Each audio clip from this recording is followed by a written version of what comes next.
Bonjour, je voulais faire une vidéo sur les différents romans qui exploitent la même thématique que La planète des singes, ou en tout cas des éléments qui ont des éléments communs avec le roman de La planète des singes, mais qui sont antérieurs à celui-ci.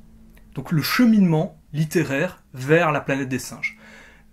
Pourquoi ça? Parce que bon, le troisième volet de cette espèce, pas vraiment de reboot, on va dire, de la saga, est au cinéma. Enfin, ça dépend combien de temps je vais mettre à éditer cette vidéo. Donc je pense que ce sera encore à l'écran à ce moment-là. Mais donc voilà, il y a le troisième volet qui sort, et ça, c'est une saga qui fonctionne bien, ça fonctionne toujours autant, et donc je trouve ça intéressant d'expliquer comment on en arrive à La planète des singes au niveau de la fiction. Tout d'abord, j'aimerais dire que je connais pas mal de gens dans mon entourage qui ont toujours pas regardé ces nouveaux films de La planète des singes, parce que dans une ère où il y a tous des remakes, des reboots et autres, et qu'à chaque fois c'est horrible et autres, etc., surtout quand il y a des œuvres aussi cultes, on a le droit d'être méfiant. Moi-même j'étais méfiant et je les ai regardés sur le tard parce que des gens m'ont convaincu. Mec, m'ont dit, je les ai vus, c'est hyper bien foutu, les singes, ils sont trop bien faits, franchement, regarde-les, tu verras, quoi. Et je les ai regardés, et effectivement, c'est vachement bien.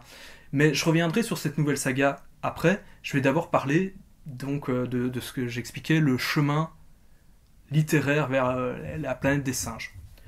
Alors, on commence tout d'abord, j'ai des petites fiches pour les dates parce que je les connais pas par cœur. On va commencer tout d'abord en 1896 par, évidemment, l'île du Docteur Moreau. C'est vachement connu, l'île du Docteur Moreau, mais effectivement, quand vous réfléchissez, les thématiques sont déjà là, hein. Mais clairement, j'ai lu le roman, il est tout fin, c'est tout petit, c'est pas super bien écrit, mais par contre l'histoire est très prenante, malgré que, personnellement, j'avais déjà vu des films, donc je la connais, et malgré que je connaissais l'histoire, le roman m'a quand même bien pris, et les thématiques sont beaucoup plus exploitées. Malgré que le roman, justement, il est tout petit, le défaut, c'est justement, c'est trop court. De nos jours, on aurait fait une histoire beaucoup plus étoffée, mais l'important, c'est que, en fait, dans l'île du Docteur Moreau, on te parle du rapport que l'humain a à l'animal, comment il traite l'animal, etc. Et à la fin, le héros se prend un trip, quand il retourne dans la civilisation, il se prend un trip à s'imaginer que l'humanité va désévoluer. C'est d'ailleurs de là que que le groupe Devo, pour Devolution, tire son nom. Ils tirent leur nom de l'île du Docteur Moreau, et ainsi que le délire, le morceau Jacko Homo, où ils disent tout le temps Are we not men? We are Devo. Et ben en fait, c'est parce que dans l'île du Docteur Moreau, il y a la litanie de je sais plus quoi. C'est à une espèce d'homme bouc, qui est une espèce de prêtre, et qui fait réciter la litanie, qui est une litanie qui fait un truc du genre: ne sommes-nous pas des hommes? Non, nous ne laperons pas l'eau à la mare. Ne sommes-nous pas des hommes? Non, nous ne marcherons pas à quatre pattes. En fait, c'est un système que le Docteur Moreau, en fait, il utilise une religion, de la même manière que la religion a été quand même en partie utilisée dans nos civilisations à nous, pour nier le côté animal de ces mutants, en fait. Une religion qui te force à nier ton animalité. Il force les carnivores à ne plus manger de viande. Alors que lui, il en mange, quoi. Quel gros hypocrite. C'est justement, en fait, il fait lâcher des lapins sur son île parce que ça se reproduit bien vite, etc. Et il veut pas que ces mutants on les bouffe parce que sinon il y en a plus pour lui, quoi. Franchement, c'est assez dégueulasse, quoi. Et donc, là, on retrouve déjà des prémices de thématiques, une partie en tout cas des thématiques qu'on retrouve dans La planète des singes. Alors, en 1914, Edgar Rice Burroughs commence le cycle de Pélus-Haïdar. Et en fait, c'est une histoire, il s'inspire de plein de vieux trucs. Edgar Rice Burroughs, il s'inspirait de Henry Rider Haggard principalement, mais après il mélangeait du Jules Verne et plein de trucs. D'ailleurs, là, en fait, c'est des gens qui creusent, qui ont une machine pour creuser et arriver dans un monde perdu sous la Terre. Et dans ce monde perdu, il y a plein d'anachronismes historiques, il y a plein de trucs qui se mélangent. C'est-à-dire qu'il y a des dinosaures et il y a des hommes primitifs. Et ces hommes primitifs sont en conflit avec des hommes singes. Donc il y a déjà ça, il y a vraiment ce qu'il y a dans La planète des singes, c'est déjà là. Les hommes singes qui se battent contre des hommes primitifs, ça y est. Bon, il y a aussi des hommes lézards, il y a aussi des espèces de ptérodactyles télékinétiques. Bon, voilà, il y a plein de délires, hein, il y a plein de créatures et de monstres. Il n'y a pas que ça, hein, mais donc voilà. Et donc Edgar Rice Burroughs est aussi l'auteur de Tarzan. Tarzan, bon, je ferai une vidéo à part entière sur Tarzan parce que c'est vraiment un personnage qui a une image ultra mauvaise à cause de produits dérivés qui sont tous plus nuls à chier et ringards les uns que les autres. Mais en fait, c'est une très bonne œuvre et qui parle à fond de l'animalité de l'être humain. Tarzan, c'est le gars qui est éduqué par des singes, mais des singes un peu trop évolués, hein, parce qu'ils communiquent entre eux. On sait que les singes ont, entre leurs signes et certains grognements et autres, enfin certains cris, ils ont un peu comme une espèce d'équivalent d'une petite centaine de mots pour se faire comprendre. Mais je veux dire, là c'est un peu exagéré, ils ont des conversations entre eux, et il y a des moments, tu sais, ils combattent une tribu ennemie, et après ils font une pile de cadavres, ils font une espèce de cérémonie et de danse autour de cette pile de cadavres. Non, c'est des espèces d'hommes primitifs plus que des singes. Donc déjà on retrouve cet aspect-là, mais on retrouve aussi l'aspect que Tarzan est un être humain, qui à la base vit comme un singe, plus comme un homme primitif, et puis finalement il rencontre la civilisation, et c'est un personnage qui sert à Edgar Rice Burroughs de faire son espèce d'homme idéal, qui oscille entre des réactions animales, par moment, et à d'autres moments, des réactions d'homme civilisé, en fait. C'est l'espèce de fantasme d'Edgar Rice Burroughs de se dire « Ah, moi je préfère, dans cette situation, moi je préfère la manière animale de fonctionner, plutôt que la manière d'être humain civilisé, justement qui est influencé par la religion, qui renie toute son animalité, etc. » La série est très comme ça. Et pourquoi j'en parle? C'est parce que, en fait, beaucoup de gens à l'époque de La Planète des Singes avaient dit, Pierre Boulle nie ça comme influence, mais beaucoup de gens se disent « Ouais, t'as été hyper influencé par King Kong ». Et King Kong, beaucoup de gens disent que le personnage de Kong et de la femme blonde, c'est une relation La Belle et la Bête. Moi, c'est pas ça que je vois, hein. Je vois vraiment une variante. C'est pas pile poil la même chose, mais c'est une espèce de variante de la relation, dans le premier roman, entre Tarzan et Jane. Mais vraiment, ça se passe comme ça. Hein. Faut savoir que Jane, tant qu'elle est dans la jungle, elle est d'une certaine manière charmée par Tarzan, qui est cette espèce de roi de la jungle, mais qu'une fois qu'il est à la civilisation, elle a peur de lui. Parce que justement, c'est un animal. Je veux dire, il a beau mettre un costume et essayer de se comporter d'une manière un peu plus civilisée, il a quand même des réactions très animales, et il fait peur aux gens, quoi. Alors, en 1941, Lion Sprague de Camp écrit Le règne du gorille. Alors, je vais pas pouvoir beaucoup en parler parce que je me l'ai malheureusement pas lu ce roman. Peut-être un jour, je sais pas tout lire. Mais vraisemblablement, c'est une histoire effectivement de conflit entre des humains et des singes évolués.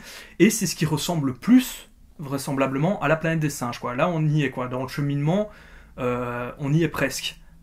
Mais je peux pas vous en donner plus d'informations. Alors, le roman La Planète des Singes. Dans les grandes lignes, c'est la même chose que le film. Dans les détails, il y a beaucoup de détails différents.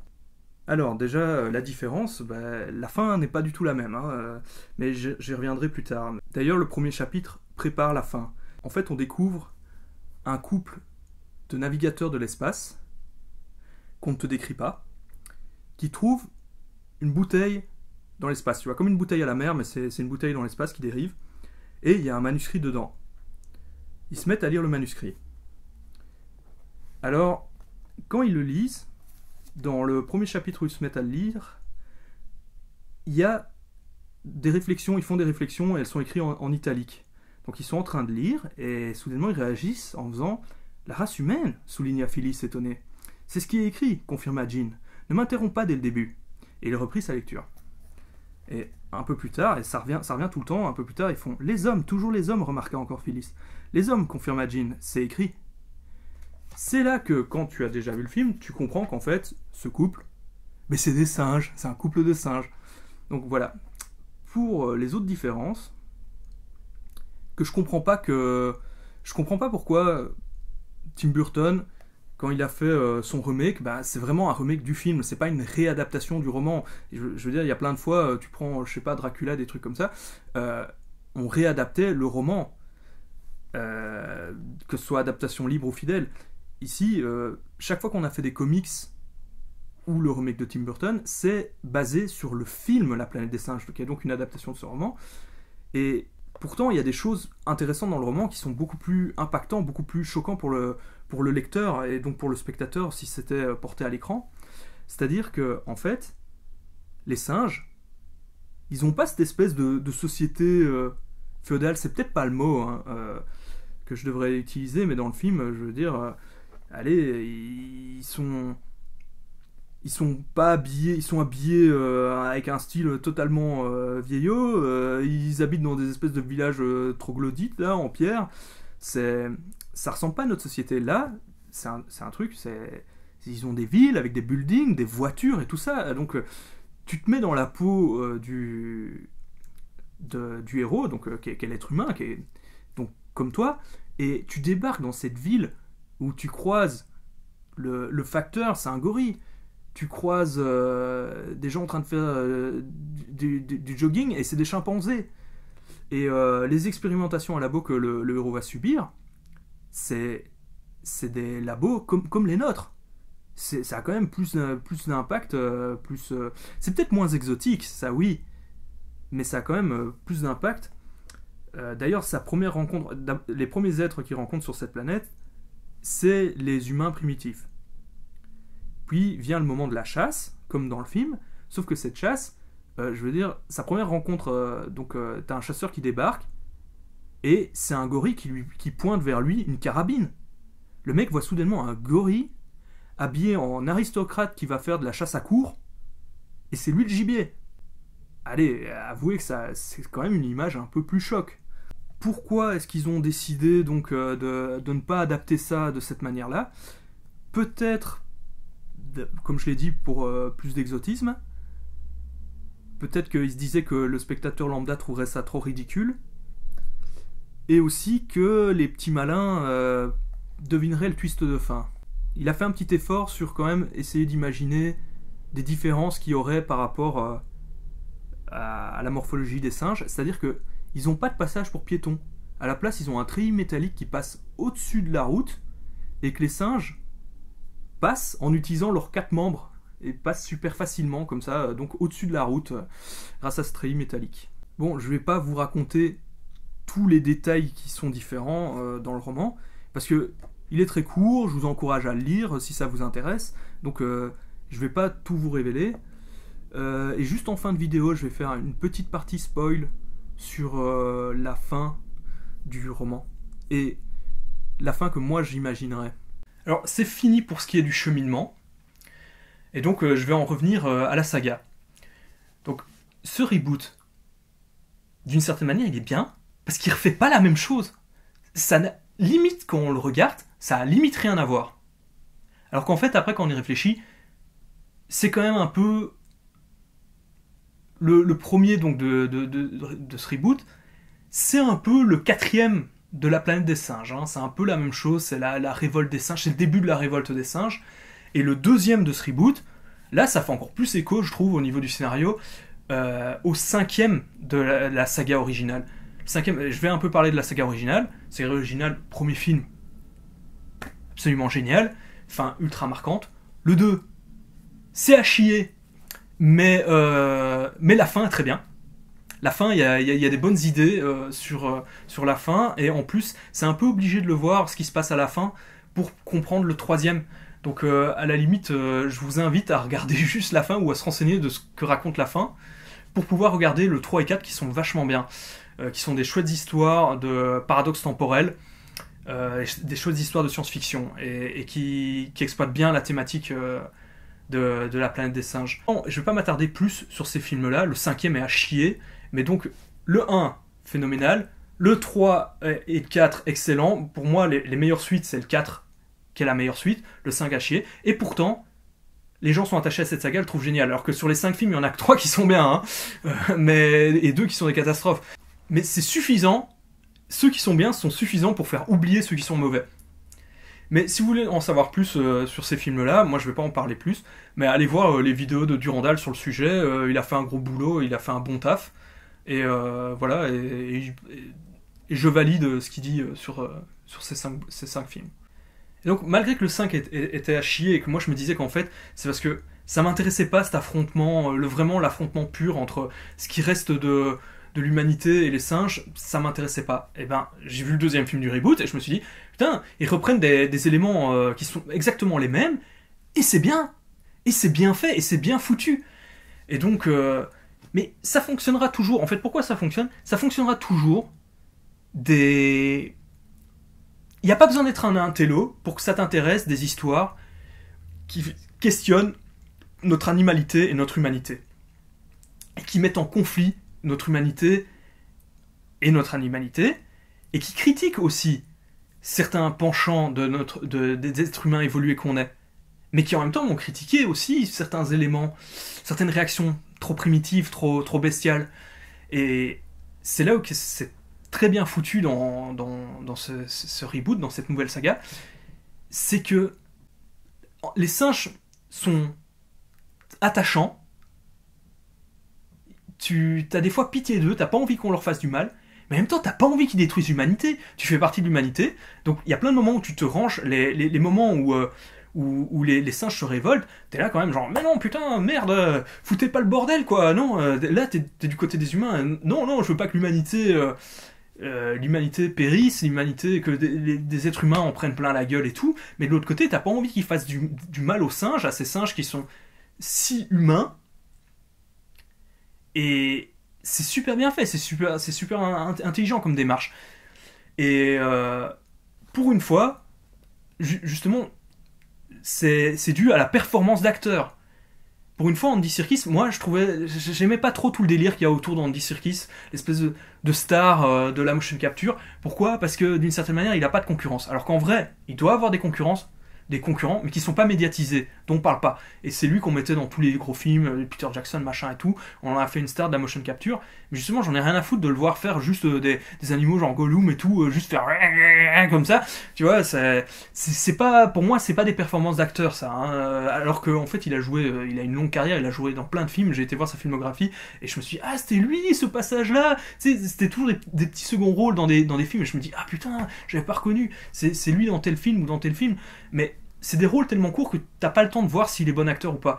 Et dans le King Kong de Peter Jackson, où il joue non seulement King Kong, mais aussi le capitaine, enfin non pas le capitaine, mais un des marins, je veux dire, il a pas le temps de vraiment s'exprimer, quoi. Tu vois, il subit l'aventure, tu sais pas voir si c'est un bon acteur ou pas. Là, dans la nouvelle saga de la planète des singes, ben, je suis désolé, il doit à la fois avoir un comportement justement un peu animal, comme ça, tout en jouant quand même les êtres humains, vu que et un personnage en plus qui évolue, et jouer les êtres humains tout en ayant une gestuelle, etc. C'est une vraie performance. Là, le mec, il mérite. Il a eu un ou des prix pour ça, mais là, il le mérite. Là, je me dis, mais putain, c'est un putain d'acteur. C'est lui la star du film. Vraiment, pour une fois, c'est pas un second rôle qu'il fait, qui nécessite de la motion capture. Ça nécessite de la motion capture, mais c'est l'acteur principal, et il est phénoménal, quoi. Moi, j'adore son perso, il joue hyper bien. C'est vraiment le film qui me dit, quand je vois ces films-là, je me dis, oui, je veux bien le voir dans un rôle principal, ou dans un rôle plus important dans un autre film, où ça ne nécessite pas des CGI, où il joue un rôle où il est en chair et en os, et je veux dire, le gars est bon acteur. Là, maintenant, je veux bien le voir sans déguisement numérique. Et donc, justement, quand on parle des CGI, c'est hyper bien fait. Maintenant, le niveau qu'on a atteint de réalisme, c'est impressionnant, quoi. C'est vraiment quelque chose, quoi.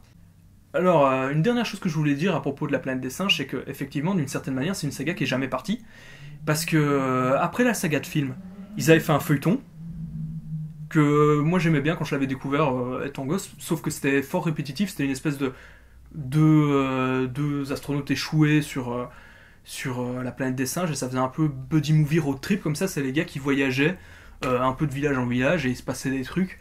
Donc ouais, c'est un peu du vieux concept de série, et après quelques épisodes, ça te parle moins. Alors à l'époque, il y avait eu des comics Marvel, au début c'était des adaptations des différents films, et après c'était des histoires propres. Mais depuis, il y a eu plein d'autres comics. Il y a eu des comics. Il y en a. En fait, la plupart sont sortis en français. Hein.